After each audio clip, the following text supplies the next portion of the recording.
Hello student. देखो बेटा, last lecture में हमने एसी सर्किट सोल्व करने के लिए प्योरली रजिस्टिव, प्योरली इंडक्टिव और प्योरली कैपेसिटिव सर्किट देखे थे। और हमने एक चीज ऑब्जर्व की थी कि रेजिस्टेंस वाले केस में जो करंट होता है और जो इसके क्रॉस पोटेंशियल डिफरेंस होता है वो दोनों सेम फेज में होते हैं। कैपेसिटर के केस में करंट वोल्टेज से π/2 फेज में आगे होता है और इंडक्टर के केस में करंट वोल्टेज से π/2 पीछे होता है। ठीक है, ये मैंने याद करने के लिए भी कहा था। अब उसको आगे कंटिन्यू करते हैं। ये तो था बेटा तीनों का इंडिविजुअल सर्किट में इफेक्ट क्या होता है इसी सर्किट में। अब हम क्या करते हैं, तीनों को एक साथ सर्किट में लेके आते हैं। तीनों को एक साथ सर्किट में लेके आने के तरीका सीरीज में भी लगा सकते हैं, पैरेलल में भी लगा सकते हैं। तो हम सबसे पहले पढ़ेंगे तीनों को सीरीज में लगा करके, उसको बोलते हैं हम सीरीज आरएलसी सर्किट। ठीक है, तो हम पढ़ेंगे सीरीज आरएलसी सर्किट। ठीक है, इसका मतलब इस वाले केस में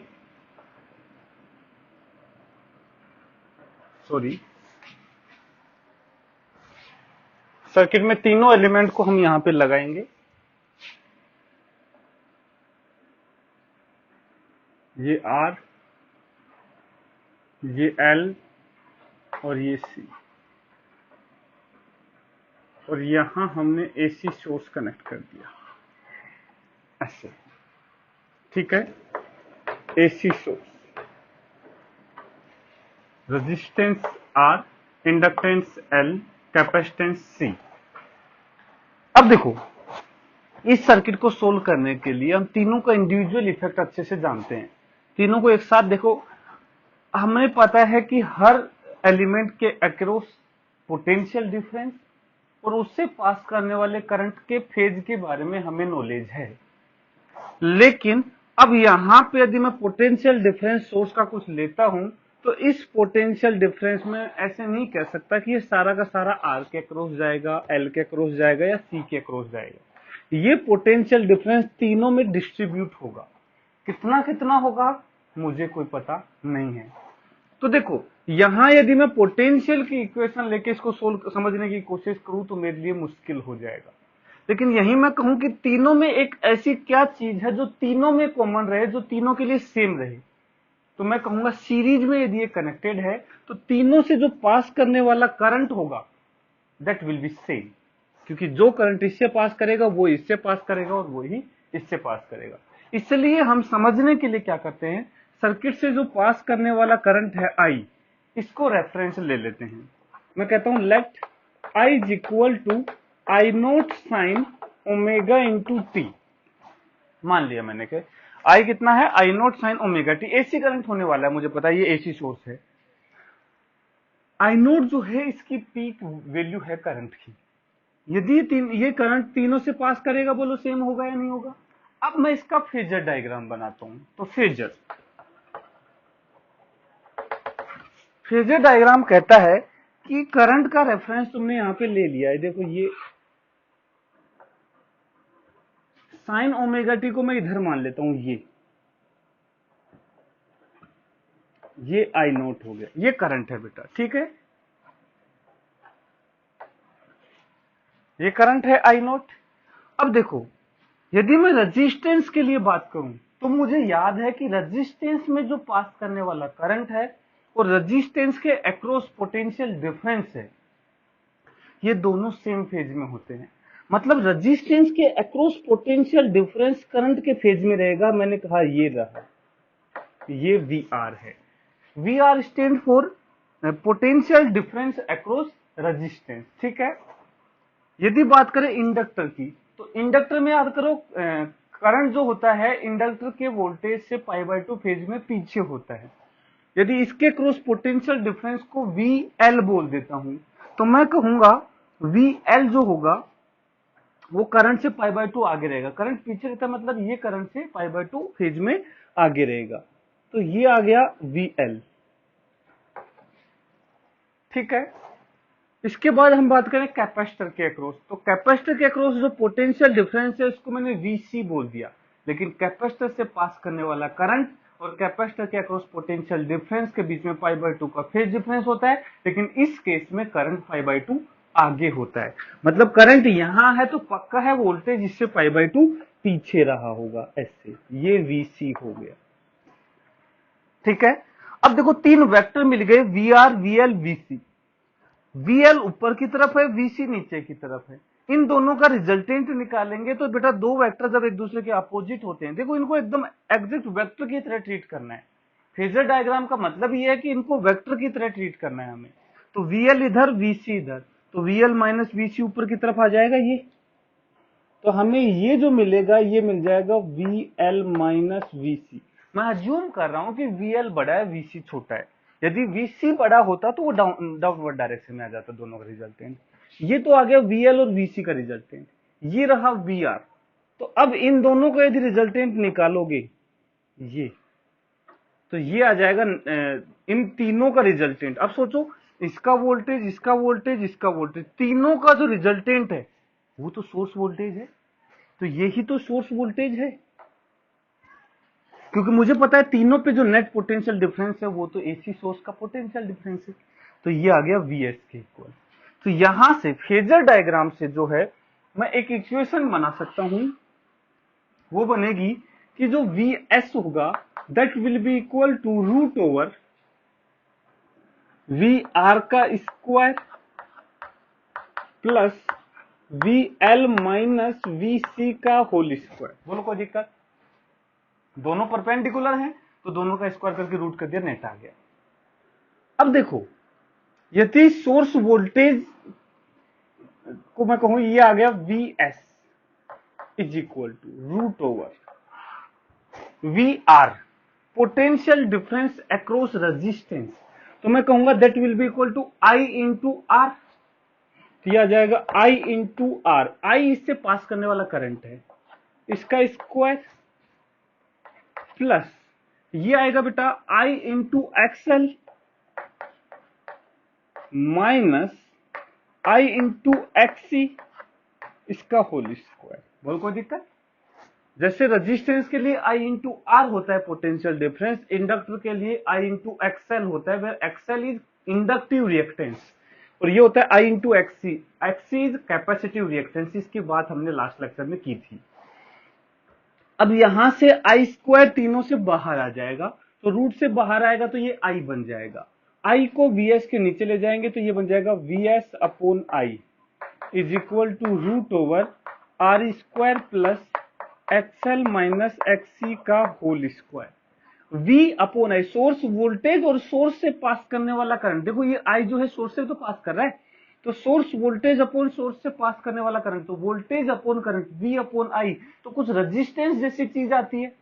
तो बेटा इस केस में वो रेजिस्टेंस नहीं बोलेंगे, इस केस में बेटा ये तीनों सर्किट में है, रजिस्टर, इंडक्टर, कैपेसिटर, इन तीनों का कम्युलेटिव चीज बनेगी। इसको हमने यहाँ पे Z नाम दिया, Z। Z होता है इंपीडेंस, ठीक है, Z होता है इंपीडेंस। तो ये बन जाएगा root over R square plus XL minus XC का होल स्क्वायर, ये है इंपीडेंस।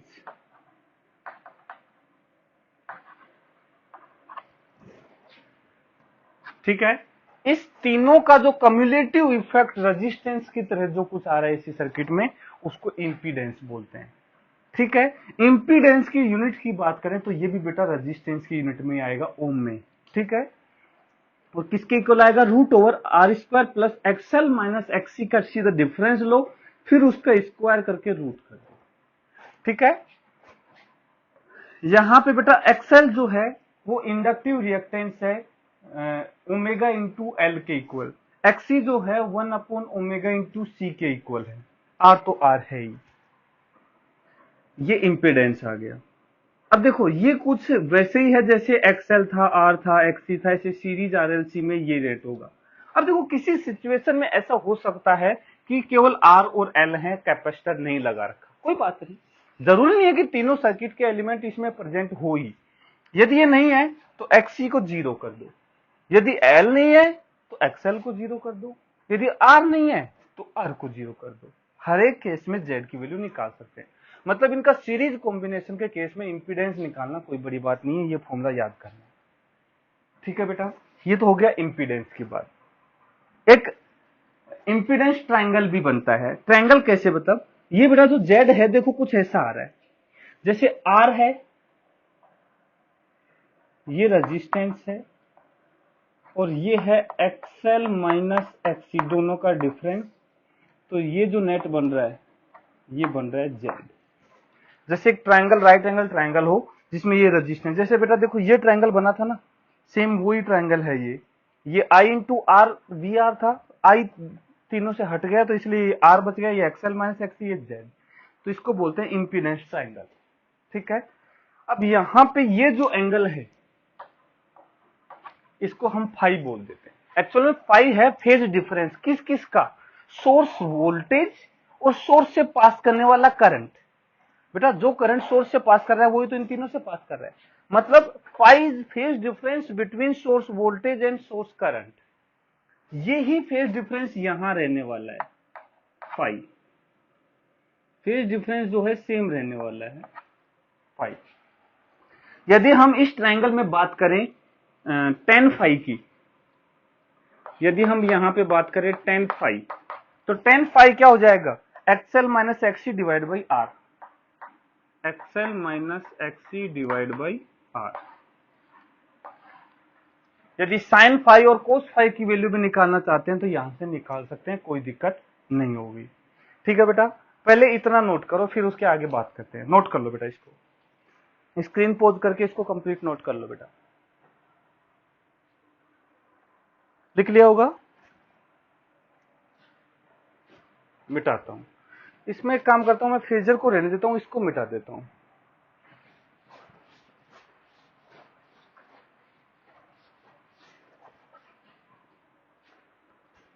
ठीक है, तो यहां से हमें टेन फाई मिल चुका था XL minus XC by are.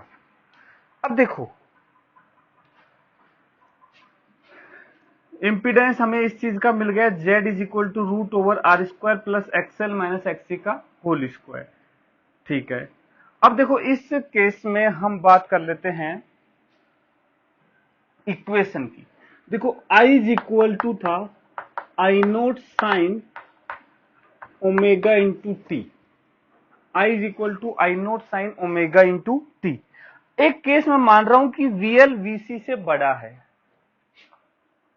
If VL is greater than VC, मतलब इंडक्टर के अक्रॉस पोटेंशियल डिफरेंस ज्यादा है कैपेसिटर के अक्रॉस से। तो ये सिंपल सी बात है, VL VC से बड़ा तब होगा जब XL XC से बड़ा हो, XL XC से क्या हो, बड़ा। ठीक है बेटा, यदि VL VC से बड़ा है तो XL XC से बड़ा होना चाहिए, क्योंकि दोनों में करंट तो क्या है, सेम। तो VL को लिखूंगा I इंटू XL और VC को लिखूंगा I इंटू XC, तो I कैंसिल हो जाएगा, XL XC से बड़ा होना चाहिए। जिस केस में XL XC से बड़ा है उस केस के लिए मैं कहूंगा कि जो वोल्टेज है, सोर्स वोल्टेज, वो करंट से आगे रहेगा। यहां पे लिख भी देता हूं, सोर्स वोल्टेज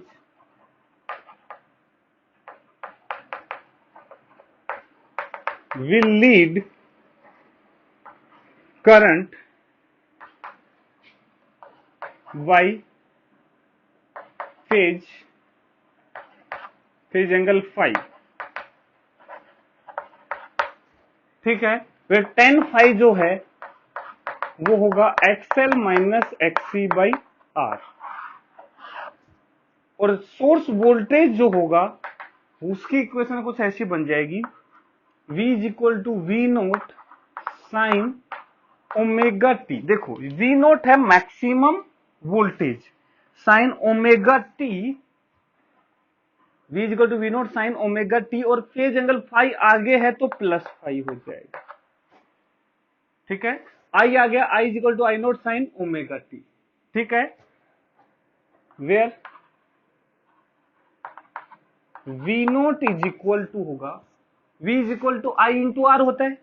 जहां हमें पीक वैल्यू ऑफ वोल्टेज निकालनी है, ये होगी peak value of current into Z. जैसे V is equal to I R होता है, इस वाले सर्किट में V is equal to I Z हो जाएगा। V is equal to I Z हो जाएगा। कोई दिक्कत बेटा इसमें? इसके बाद यदि बात करें, ये तो था पहला केस जब VL VC से बड़ा है। दूसरे केस में जब VL VC से छोटा हो, तो उस वाले केस की बात करेंगे। पहले इसको नोट करो बेटा, इसको नोट कर लो। ये थोड़ा रिफ्लेक्शन आ रहा है अपने यहां पे।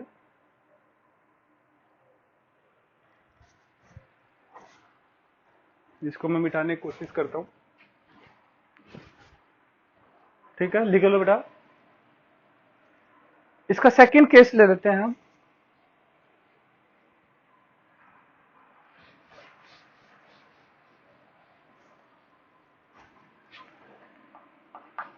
When VL is less than VC, ये तब होगा जब XL will be less than XC। मतलब ये पीछे चला जाएगा, ये नीचे की तरफ आ जाएगा ऐसे। तो इस केस में सोर्स वोल्टेज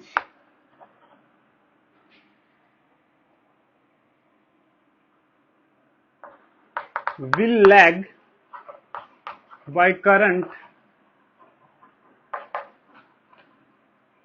ठीक है, और फेज डिफरेंस tan phi ये हो जाएगा XC minus XL upon R। ठीक है, यदि मैं वोल्टेज की इक्वेशन लिखूं तो वो बन जाएगा is equal to I naught sine omega T, और इससे पीछे चला जाएगा तो माइनस फाई आ जाएगा फेज डिफरेंस। ठीक है, और V naught is equal, sorry V naught था, V naught is equal to होगा आई नोट इंटू जेड। ठीक है, तो ये सेकंड सिचुएशन हो गई है। तो मैं सिर्फ यहां से ये बताना चाह रहा हूं कि यदि एक्सएल एक्सी से बड़ा था, पहले वाले केस में एक्सएल एक्सी से बड़ा था, तो इफेक्टिव देखो हमें पता है इंडक्टर वाले केस में वोल्टेज करंट से आगे होता है। तो जब एक्सएल एक्सी से बड़ा होगा, ये प्योरली इंडक्टिव नहीं है, रेजिस्टेंस है, तो देखो वहां इंडक्टर वाले केस में 90 डिग्री फेज आगे होता था प्योरली इंडक्टर वाले, लेकिन रेजिस्टेंस है तो पूरा 90 नहीं होगा। फिर भी एक्सएल जब एक्सी से बड़ा होगा तो सर्किट का बिहेवियर कुछ इंडक्टिव सर्किट जैसा होगा, और इंडक्टिव सर्किट में वोल्टेज करंट से आगे होगा। तो यदि हम कभी कहते हैं कि सर्किट का बिहेवियर इंडक्टिव है, इसका मतलब है कि वोल्टेज जो है, जो हमने अप्लाई किया उससे जो पास करने वाला करंट है, इसमें वोल्टेज करंट से फेज में आगे होगा। और यदि हम कहते हैं कि सर्किट का बिहेवियर कुछ कैपेसिटिव है, तो उस केस में वोल्टेज लैग करेगा और करंट लीड करेगा, कैपेसिटर जैसा बिहेवियर हो जाएगा। लेकिन 90 डिग्री नहीं होगा, फिर डिफरेंस 10 फाई होगा, तो 10 फाई हो जाएगा XL minus XC by R. ठीक है बेटा, ये बात हो गई, इसको नोट कर लो, इसको भी लिख लिया होगा।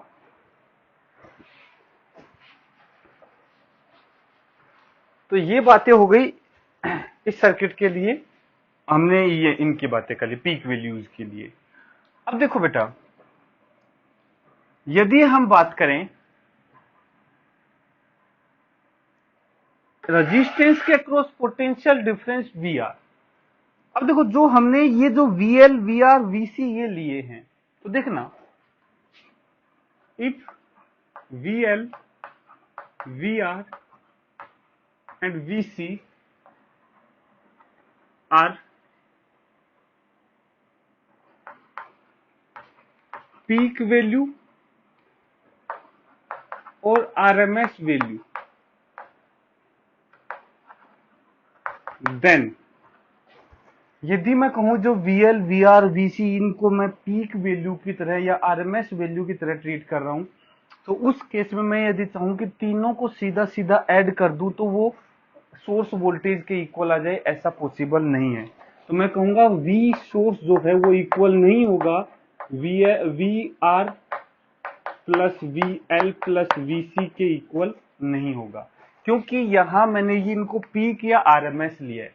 जब भी पीक वैल्यू या आरएमएस वैल्यू की तरह इनको वोल्टेज को ट्रीट करेंगे, तो उस केस में इनको सीधा ऐड करेंगे तो ये सोर्स के इक्वल नहीं आएगा, क्योंकि उस केस में हम उनको वेक्टर रिप्रेजेंटेशन करते हैं, इसीलिए फेजर बनाते हैं। तो जब भी पीक वैल्यू की या आरएमएस वैल्यू की बात होगी तो हम फेजर रिप्रेजेंटेशन से सोल्व करेंगे, और फेजर रिप्रेजेंटेशन कहता है कि तीनों को वेक्टर ट्रीट करो और वेक्टर सॉल्यूशन दो उसको। मतलब तीनों वेक्टर, एक वेक्टर इधर है, एक इधर है, एक इधर है, इनको तीनों को सीधा सीधा ऐड नहीं कर सकते, इनका वेक्टर एडिशन करना पड़ेगा, तो फिर आंसर सोर्स वोल्टेज के इक्वल आएगा। उसी से हमने डेरिवेशन किया था। मतलब इस केस में जो Vs है that will be equal to root over V R square plus V L minus V C का होल स्क्वायर, ये होगा। लेकिन if V R, V L, V C and V S are instantaneous value, instantaneous value of voltage, यदि मैं कहूं कि instantaneous value है, मतलब किसी एक जस्ट एक टाइम की बात की जा रही है। यहां तो पीक की बात की जा रही थी या आरएमएस की बात की जा रही है, लेकिन हम टाइम पे बात करें इंस्टंटेनियस वैल्यू, तो उस केस में तो केवीएल फॉलो होगा ही होगा। इस वाले केस में केवीएल वो नहीं लगा सकते, क्योंकि केवीएल किसी एक टाइम पर लगाया जाता है। ये चीज फॉलो नहीं हो रही, इसका मतलब ये बिल्कुल भी नहीं है कि इस सर्किट में केवीएल फॉलो करना बंद कर दिया, नहीं। केवीएल बेटा किसी एक इंस्टेंट पर लगाया जाता है और ये उनकी आरएमएस या फिर पीक वैल्यूज हैं। तो हम ऐसा नहीं कर सकते कि जब इसके अक्रॉस वोल्टेज मैक्सिमम होगा तो इन दोनों के अक्रॉस वोल्टेज मैक्सिमम नहीं होता है, क्योंकि ये सेम फेज में नहीं होते हैं। ठीक है, इसलिए हम एक इंस्टेंट की बात करेंगे तो केवीएल हम लगा सकते हैं। तो इंस्टंटेनियस वैल्यू के लिए केवीएल लगा सकते हैं। इसका मतलब उस केस में Vs जो है वो Vr plus VL plus Vc के इक्वल होगा ही होगा। केवीएल लगेगा ही लगेगा। ऐसा नहीं है कि इस सर्किट में केवीएल नहीं लग रहा है, लग रहा है, लेकिन केवीएल केवल एक इंस्टंटेनियस वैल्यू के लिए लगा सकते हैं। तो जब किसी इंस्टेंट पे वैल्यू की बात करें तो तीनों का वोल्टेज का नेट इसके इक्वल आएगा। लेकिन यदि किसी आरएमएस या पीक वैल्यू की बात करें तो तीनों का सम, इसका पीक वैल्यू, इसका पीक वैल्यू, इसका पीक वैल्यू को तीनों को ऐड करोगे तो पक्का है सोर्स वोल्टेज के पीक वैल्यू के इक्वल नहीं आएगी वो। ठीक है, यही बस एसी और डीसी में थोड़ा अपने को ध्यान रखना है। यहाँ पे कब इनको वेक्टर ट्रीट करना है, कब इनको वेक्टर ट्रीट नहीं करना है, उस चीज का ध्यान रखना। इंस्टेंटेनियस की बात करें तो सिंपल स्केलर ट्रीट करो। यदि यदि पीक वैल्यू आरएमएस की बात करें तो इनको वेक्टर की जैसे ट्रीट करते हैं, वैसे हम भी जानते हैं वोल्टेज वेक्टर क्वांटिटी नहीं होती है, लेकिन जो फेजर है वो इनको वेक्टर की तरह ट्रीट करवा देता है, क्योंकि इनकी जो वैल्यूज हैं वो ही कुछ ऐसे वेरी कर रही हैं, इसीलिए हम फेजर का यूज करते हैं। तो इसको नोट करो बेटा, फिर उसके बाद हम बात करेंगे। ये लिख लो, ये अच्छी चीज है, ये इंपॉर्टेंट है काफी, नोट कर लो इसको। लिख लिया होगा बेटा? ठीक है। इसके बाद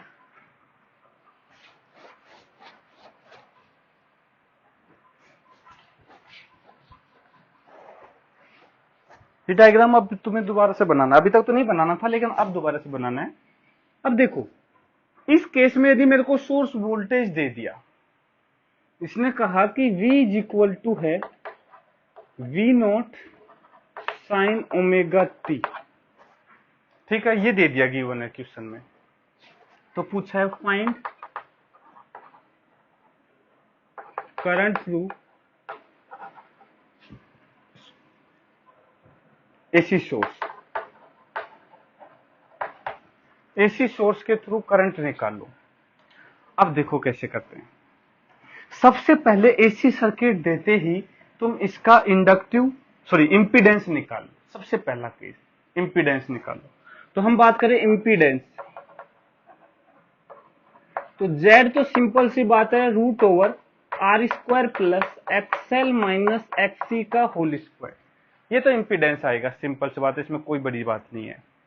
ठीक है, अब देखो इंपीडेंस आ गया Z अपने पास। ठीक है, हमें इससे करंट निकालना है। तो मेरे को पता है कि जब तीनों होते हैं तो सर्किट में वोल्टेज और करंट में कुछ फेज डिफरेंस होता है फाई, और 10 फाई जो होगा that will be equal to XL minus XC upon R. ये 10 फाई हो जाएगा, XL minus XC upon R, ये फेज डिफरेंस आ जाएगा यहां से। अब देखो वोल्टेज की इक्वेशन दे रखी है। ठीक है, ये दे रखा है हमें कि एक्सएल जो है वो एक्सी से बड़ा है, ये हमें दे रखा है क्वेश्चन में। तो सबसे पहले तो हम क्या करते हैं, पीक वैल्यू ऑफ करंट निकालते हैं। पीक करंट, तो आई नोट ध्यान रखना बेटा जब भी हमें पीक वैल्यू निकालनी होती है करंट की तो वोल्टेज की भी पीक वैल्यू यूज करो, और जो ओम्स लॉ जैसा होता है V equal to I R, इसमें आर की जगह क्या रख देंगे, जेड रख देंगे बस। तो करंट जो है वो हो जाएगा V अपॉन जेड। तो V नोट पीक वैल्यू आ गई अपॉन जेड। यदि आरएमएस वैल्यू पूछी होती करंट की तो हम आरएमएस वैल्यू को जेड से डिवाइड कर देते। यदि इंस्टेंटेनियस वैल्यू पूछी होती तो इंस्टेंटेनियस वैल्यू को जेड से डिवाइड कर देते। ठीक है, तो जो वैल्यू पूछी जाए उधर वैसी ही वैल्यू रखी जाती है। तो ये आ गया पीक करंट। ठीक है, इसका मतलब है हमें करंट की इक्वेशन लिखनी है। So I will be equal to, I naught हो जाएगा V naught by Z sine omega into t, और मुझे पता है बेटा फेज डिफरेंस फाई का आने वाला है। ये दे रखा है एक्सएल एक्सिस से बड़ा है, तो आगे आने वाला है क्या, एक्सएल एक्सिस से बड़ा है, इसका मतलब सर्किट का बिहेवियर इंडक्टिव होने वाला है। इंडक्टिव सर्किट में वोल्टेज करंट से क्या होता है, आगे होता है। इसका मतलब जो करंट है वो वोल्टेज से क्या होगी, पीछे। तो ये आएगा -5। ये माइनस क्यों आया है, बिकॉज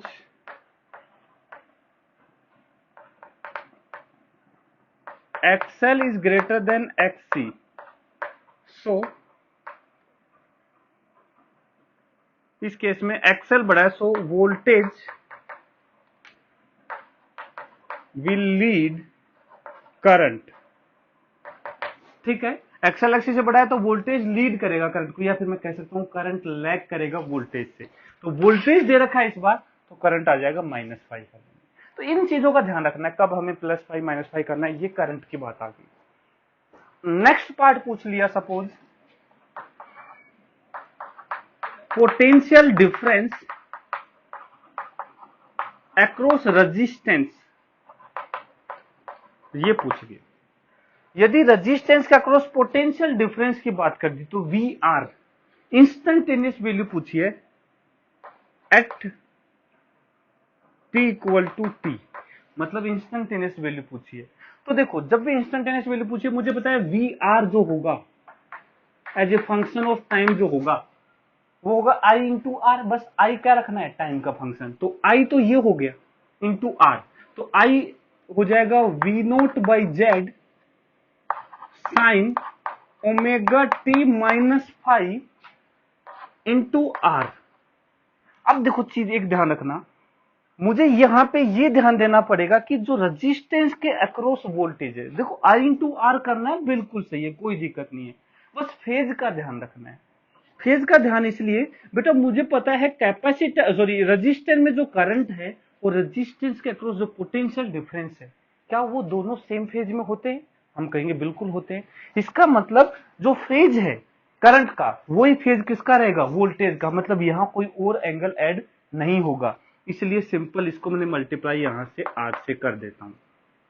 ठीक है, V naught by Z current की मैक्सिमम वैल्यू है, इंटू आर कर दो। तो इसको देखो मैं यहीं पे ऐसे लिख देता हूं, रेजिस्टेंस की वोल्टेज, रेजिस्टेंस के क्रॉस वोल्टेज की पीक वैल्यू आएगी V naught by Z into R, ये तो पीक आ गया, sine omega T -5 same phase में। लेकिन यदि बात करता वोल्टेज अक्रॉस इंडक्टर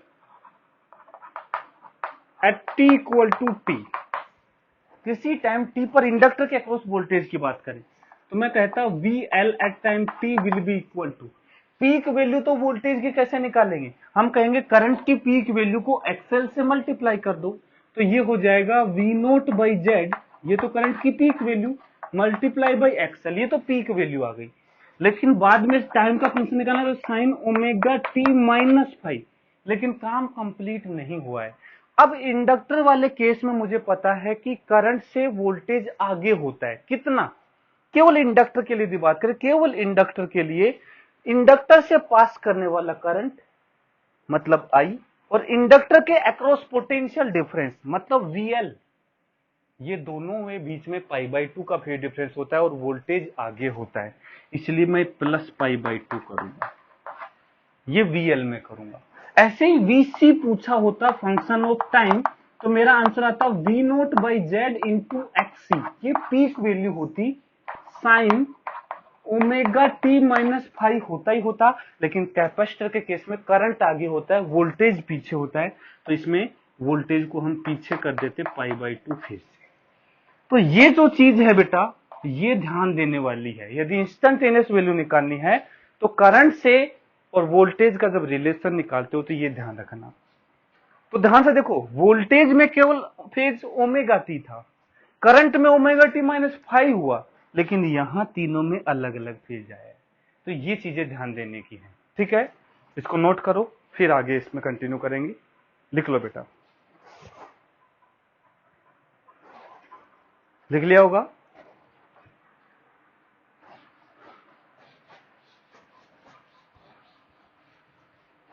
अब देखो,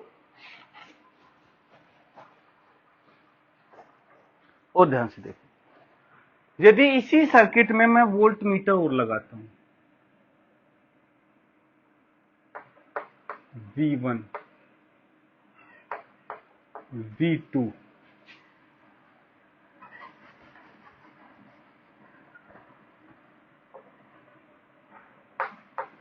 V3, ठीक है, एक दो वोल्ट मीटर और लगा देता हूं,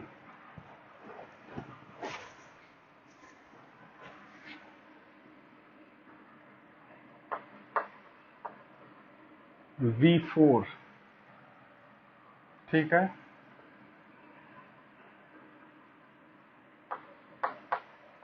V5,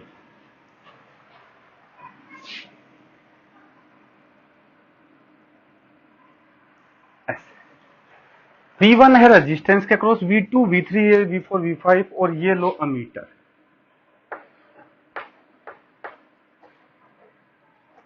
अब देखो, find reading of all the meter, ammeter हो या वोल्ट मीटर हो, सारे मीटर की रीडिंग निकालनी है। और देखो क्वेश्चन में डाटा यही दे रखा है, V equal to V naught sine omega T. अब देखो क्या करेंगे, सबसे पहले ध्यान से देखो, करंट की सबसे पहले तो ये पता होना चाहिए कि जो ये मीटर हैं ये कौन सी वैल्यू को रीड करते हैं। अब यहाँ पे कई वैल्यू हैं, इंस्टेंटेनियस वैल्यू भी आती है, यहाँ पे पीक वैल्यू भी होती है, यहाँ पे आरएमएस वैल्यू भी होती है, यहाँ एवरेज वैल्यू भी होती है। किसको रीड करेगा एक meter? AC meter obviously AC circuit में लगा रखे हैं। तो हमने बताया था कि एसी मीटर हमेशा आरएमएस वैल्यू को रीड करता है। तो ये ध्यान रखना, all meter will read RMS value. ये मुझे पता है, ये देगा नहीं कि क्वेश्चन में कि आरएमएस वैल्यू रीड करे, हमें पता है कि आरएमएस रीड करता है।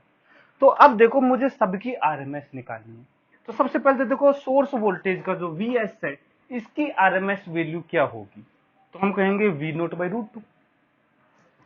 तो वीएस आरएमएस जो होगा ये तो V naught by root two होगा। तो जो करंट आएगा आई आरएमएस, करंट तीनों से सेम आएगा, तो उसकी जो आरएमएस वैल्यू है वो होगी V naught by root two divide by Z. यदि आरएमएस वैल्यू चाहिए तो आरएमएस वैल्यू को जेड से डिवाइड कर देंगे, मतलब V naught upon root two Z की वैल्यू होगी करंट की आरएमएस वैल्यू। तो ए अमीटर की जो रीडिंग होगी वो ये हो जाएगी, reading of ammeter will be equal to V naught upon root two Z. देखो क्वेश्चन में आर देगा, एल देगा, सी देगा, ओमेगा देगा, तो मैं एक्सएन निकाल लूंगा, एक्सएन निकाल लूंगा, आर निकाल लूंगा, जेड निकाल लूंगा। जेड आ जाएगा, वी नोट दे रखा है, जेड आ गया तो अमीटर की रीडिंग निकाल के आंसर बता दूंगा, कोई दिक्कत इसमें। अब बात करते हैं V1, V2, V3 इनकी रीडिंग। V1 है रेजिस्टेंस के अक्रॉस पोटेंशियल डिफरेंस। तो देखो रीडिंग ऑफ V1 की जो रीडिंग आएगी वो आएगी इसके अक्रॉस, इससे पास करने वाला करंट इंटू ये रेजिस्टेंस। यदि मुझे आरएमएस वैल्यू निकालनी है तो करंट की भी क्या लूंगा, आरएमएस वैल्यू में जो निकाल चुका हूं। तो ये हो जाएगा V naught upon root two Z, तो करंट आ गया, इंटू आर, ये V1 आ जाएगा। यदि मैं V2 कहूं तो ये आएगा V naught upon root two R, ये तो करंट की RMS value, into X L आ जाएगा। V3 की बात करूं तो इसके आरएमएस करंट की तो यही रहेगी, इंटू XC आ जाएगा। अब जो फेज की तो हमें टेंशन ही नहीं है यार, आरएमएस वैल्यू पूछिए, इंस्टेंटेनियस थोड़ा ना पूछिए, तो कोई फेज वेज का दिक्कत नहीं है, 5/2 आगे पीछे वो नहीं करना अपने को, ये V3 आ गया।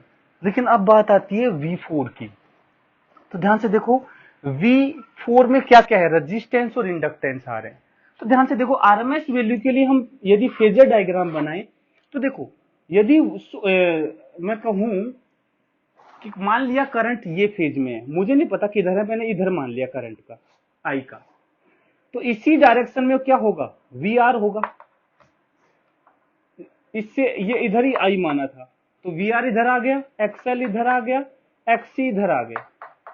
अब ध्यान से देखना, ये इसको एक्सएल को मैं लिखता हूं वीएल, इसको लिखता हूं मैं वीसी, ठीक है। अब देखो बेटा आर और एल के अक्रॉस, तो आर वाला वोल्टेज ये, एल वाला ये, इन दोनों का रिजल्टेंट क्या होगा, इन दोनों का वी आर का स्क्वायर प्लस वी एल का स्क्वायर। तो देखो ध्यान से V4 की जो रीडिंग होगी, यहां आरएमएस निकाल रहे हैं, आरएमएस के लिए हमेशा इनको कैसे ट्रीट करना है हमें, वेक्टर, इनको सीधा मत ऐड कर देना, V1 प्लस V2 V4 नहीं होगा, ठीक है। यदि हम कहें V4 is equal to V1 plus V2 तो गलत है, V1 प्लस V2 V4 नहीं है, V4 की जो वैल्यू आएगी वो आएगी रूट ओवर, दोनों परपेंडिकुलर है, तो ये आएगा VR का स्क्वायर, मतलब VR क्या है, V1 का स्क्वायर प्लस V2 का स्क्वायर, ये होगा V4। V1 है VR एक्चुअल में इसकी रीडिंग है, V2 है VL, तो ये आ जाएगा। यदि V5 की बात करें, V5 किस किस के अक्रॉस है, इंडक्टर और कैपेसिटर, मतलब इंडक्टर मतलब ये, कैपेसिटर मतलब ये, दोनों में फेज कितना है 180, दोनों वेक्टर एक दूसरे के अपोजिट हैं, तो इस बार स्क्वायर करके रूट करने की जरूरत नहीं है, इस बार क्या करना है, दोनों को डिफरेंस लेना है, तो V5 will be equal to magnitude of V2 minus V3। यदि V2 बड़ा है तो एक्सएल की तरफ आएगा, ऊपर की तरफ आएगा नेट, और V3 बड़ा है तो नीचे की तरफ आएगा, हमें तो मैग्नीट्यूड देगा मीटर, ये जो वोल्ट मीटर है ये तो सिर्फ उसका मैग्नीट्यूड देंगे ना, तो ये आ जाएगा V2 और V3 का डिफरेंस। तो ध्यान रखना कब डिफरेंस लेना है, कब स्क्वायर करके रूट करना है। यदि इन दोनों का भी नेट पूछा होता तो स्क्वायर करके रूट करते, लेकिन इन दोनों में क्या करना होता है, डिफरेंस करना होता है। तो ये रीडिंग मीटर की रीडिंग की बात हो गई, कोई दिक्कत बेटा इसमें।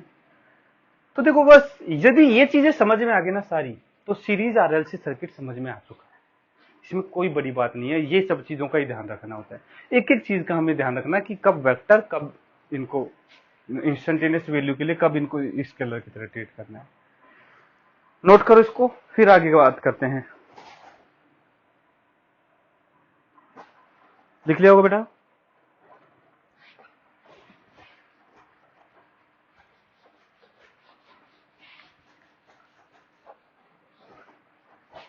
अब देखो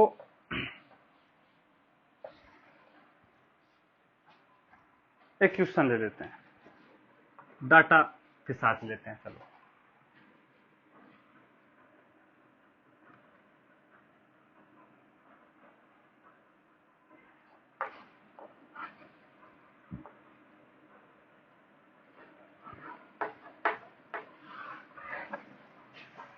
ठीक है, ये दे रखा है 100√2 50 हर्ट्ज, 100√2 वोल्ट 50 हर्ट्ज, ठीक है।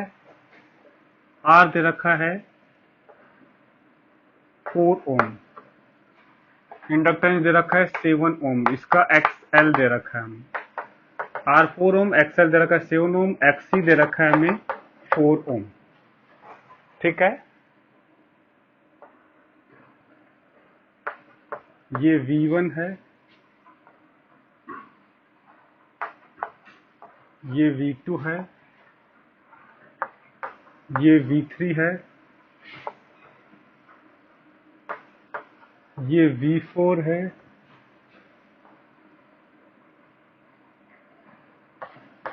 ये V5 है, ठीक है। ये अमीटर लगा दिया, ठीक है। बाकी हर बहुत सारी चीजें निकालनी, सब चीजें निकालनी है इसके लिए, जो भी तुम निकाल सकते हैं। देखो वन बाय वन करते हैं। पहला इम्पीडेंस, इम्पीडेंस की बात करें तो Z होगा root over R square, R4 का स्क्वायर प्लस XL 7, XC 4 का स्क्वायर, तो ये 4 माइनस 7 माइनस 4 3 का स्क्वायर प्लस 4 का स्क्वायर का रूट 5 ओम इम्पीडेंस आ गया। ठीक है। सेकंड, यदि हमें रीडिंग ऑफ अमीटर निकालना है तो ए रीडिंग ऑफ अमीटर,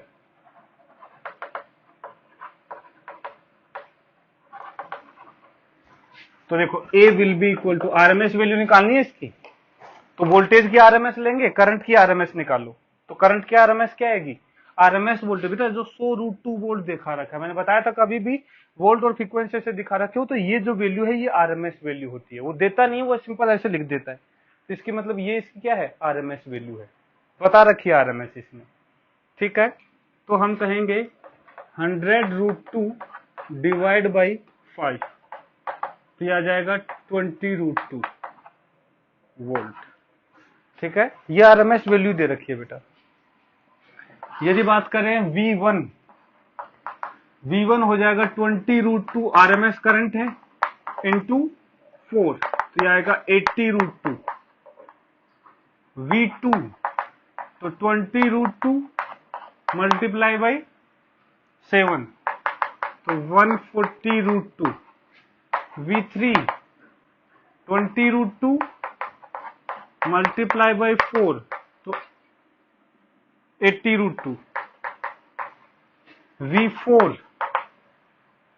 R और L का परपेंडिकुलर होंगे, V4 होगा रूट ओवर V1 इसका प्लस V2 इसका 80√2 इसका स्क्वायर प्लस 140√2 इसका स्क्वायर, सोल्व कर लेना। V5 इन दोनों का तो XL और XC 180 का फिर डिफरेंस होता है तो माइनस हो जाएंगे, तो यह आ जाएगा 140√2 माइनस 80√2, तो यह आ जाएगा 60√2। ठीक है, ये आ गया।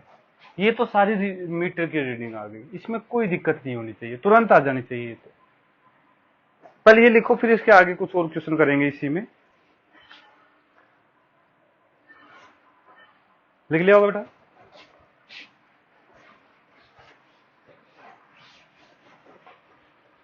अब बात करते हैं इंस्टेंटेनियस वैल्यू।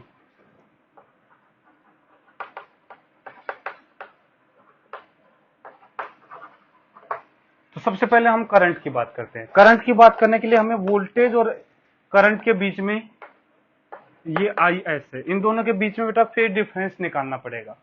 तो हम कहेंगे XL बड़ा है XC से, ध्यान से देखो, XL है 7, XC है 3, तो XL बड़ा है, मतलब वोल्टेज या कहूं सोर्स वोल्टेज, पता तो चले किसका voltage, source voltage will lead source current, पता चल गया कितने से, 10/5 XL minus XC by R, XL minus XC upon R, कितना आएगा, XL 7 माइनस 4 3/R4, मतलब 5 कितना आएगा, 37 डिग्री। कोई दिक्कत? ओके।